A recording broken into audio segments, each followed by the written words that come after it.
Assim foi a minha até os 13 anos, completamente sem graça. Eu ia para a escola, a aula acabava meio-dia, 15 para meio-dia eu já estava com a mochila pronta, doido para cair fora. Cada segundo eu estava doido para cair fora. Quem sabe muitos aqui não estão nessa mesma situação. Último dia de congresso, sábado depois do almoço, as malas na porta, voo iminente, e esse cara falando de Ulisses e Calipso, realmente, viu?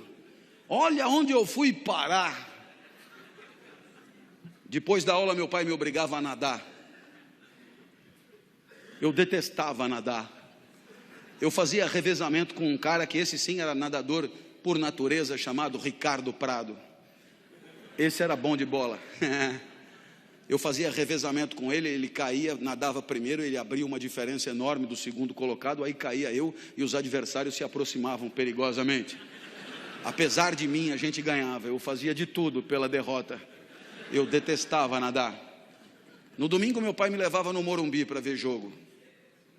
90 minutos esperando terminar. Enquanto ele torcia, eu descascava amendoim. Ele tinha que me avisar, foi gol. Aí eu fingia vibrar para ele não ficar chateado, e ele dizia, foi gol dos caras, caralho, cala a boca que nós vamos apanhar. Meu pai também me levava em escola de arte, é tão legal arte, não é? Para artistas. Tinha aula de argila. É insuportável a aula de argila, você sabe disso. Eu sempre fazia um cinzeiro. Eu tinha que dizer que era um cinzeiro, sempre. Pior do que argila, só origami. Origami, coisa do demônio em japonês. Uma folha de papel, 360 dobras na ordem certa para você chegar num fascinante passarinho que você chucha no rabo e ele abana as asas. Errou uma dobra, fudeu o passarinho. Nunca o meu passarinho abanaria as asas quando chuchado no rabo. Com uma semana a mulher já chamou o meu pai e disse, com seu filho aqui temos 3 tipos de aluno. Primeiro tipo, super talentosos, serão grandes artistas. O segundo tipo, não tem tanto talento, mas estão aí se divertindo. E o terceiro tipo é o seu filho. Ele não é daqui, ele é Ulisses na ilha de Calipso. Ele está fora de lugar. Mas aí aos 13 anos a vida mudou. O professor de geografia entrou no primeiro dia de aula, imagine isso em 1978, nos Jesuítas de São Paulo, Colégio São Luís, na Avenida Paulista. O professor de geografia entra e diz, eu não vou dar aula, o curso será todo de seminários dados pelos alunos. Teve um sorteio de temas, para mim caiu o petróleo, assunto sem graça, mas eu já estava acostumado, a vida era sempre assim, sem graça. Fui para casa estudar, na época me chamavam de CDF, hoje me chamariam de nerd. Eu tirava 10 em tudo, mas não vibrava com nada. No meio do semestre chegou a minha vez. Subi num palquinho da classe, olhei para a classe e estava apinhado de gente. Imagina um lugar apinhado de gente. Colegas de outras classes vieram assistir. Os professores deixaram que viessem e vieram junto. Eu tinha fama de doido, isso ajudava a atrair as pessoas. Eu era muito esquisito quando eu era criança.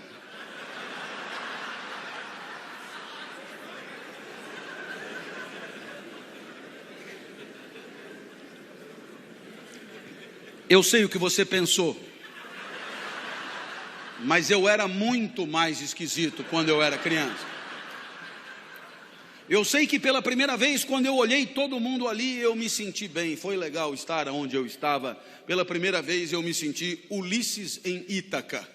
Pela primeira vez eu estava no lugar certo, Aristóteles do lado comemorava. Pela primeira vez aquele lugar era adequado para mim, como a várzea é adequada para o arroz e o deserto ao cactus. Pela primeira vez daquele lugar eu não queria ter saído nunca. Para ter certeza que ia demorar o máximo de tempo possível, eu não começava.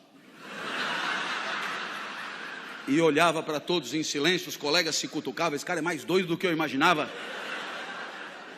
O professor me ameaçou, comece eu vou lhe dar 0. eu tive que começar cheio de entusiasmo, falei tudo o que eu sabia sobre o petróleo. Mas eu falei rápido demais. Quando eu acabei, faltavam 50 minutos ainda. Um colega disse: professor, deixa ele continuar falando, é tão legal o jeito que ele fala.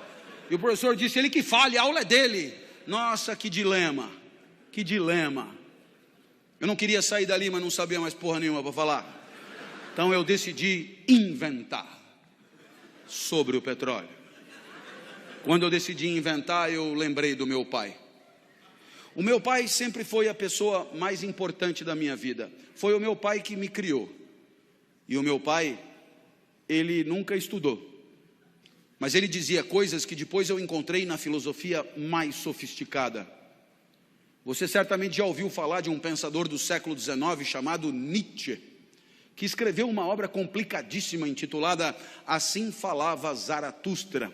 Pois muito bem, nessa obra tem uma fala que meu pai dizia praticamente com as mesmas palavras. Olha só a comparação. O filósofo dizia: demore o tempo que for para perceber o que você quer da vida. E o meu pai dizia: não tenha pressa na hora de viver.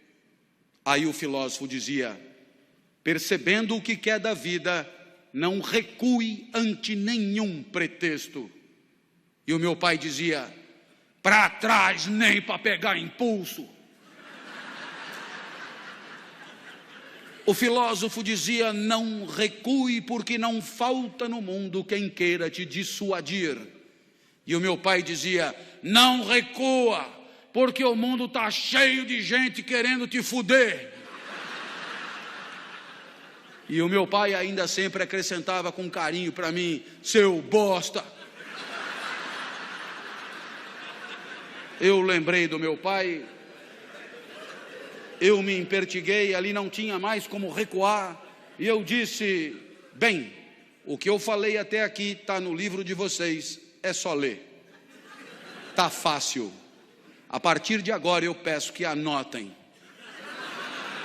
porque o que eu disser não está escrito em lugar nenhum. Olhei para trás e vi que o professor arriou os óculos intrigadíssimo. Eu tive medo, mas eu lembrei do meu pai. Seu bosta. Ali não tinha mais volta. E eu comecei: não adianta nada ter petróleo no seu território se o petróleo não presta. Tem petróleo bom, mas tem petróleo ruim. Tem petróleo que não energiza nada. O petróleo não tem a mesma qualidade pelo mundo afora. Da onde eu tirei isso, não me pergunte. Mas dando palestra na Petrobras, eles me garantiram: a intuição é perfeita, tinha petróleo que não presta mesmo, tem petróleo que não energiza nada, eu já sabia aos 13 anos. Então eu me levantei mais e disse: todo mundo sabe que o melhor petróleo do mundo é o petróleo da Romênia. Começaram a anotar. Eu achei fascinante que anotassem. Então eu expliquei: do norte da Romênia, claro, região da Moldávia. A Moldávia não existe. Eu tirei das aventuras de Tintim. Eu olhei para trás e vi que o professor balançava incrédulo. Ele não devia entender nada daquilo. Eu não sei nem onde fica a Moldávia. Esse cara não pode estar zoando com a minha cara. Eu vi que era hora de quebrar ele no meio, aproveitar a fragilidade dele. Perguntei: o senhor sabia disso? Ele olhou apavorado e disse: não, não sabia. Eu falei: então anota para aprender alguma coisa.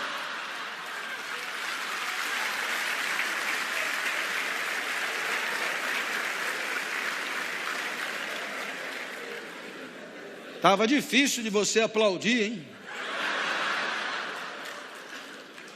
Eu sei que...